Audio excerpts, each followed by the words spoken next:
আগামী মঙ্গলবার 10ই অঘ্রাণ 26শে নভেম্বর উৎপন্না একাদশী। উৎপন্নার নামকরণ কেন হয়েছিল?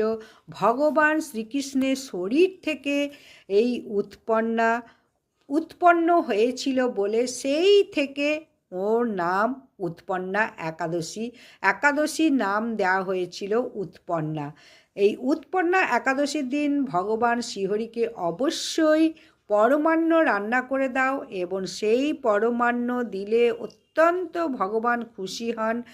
ওই পরমান্ন তোমরা ওই দিনকে গ্রহণ করবে না বা নেবে না, পরের দিনকে নাও এবং সবাইকে একটু বিতরণ করো।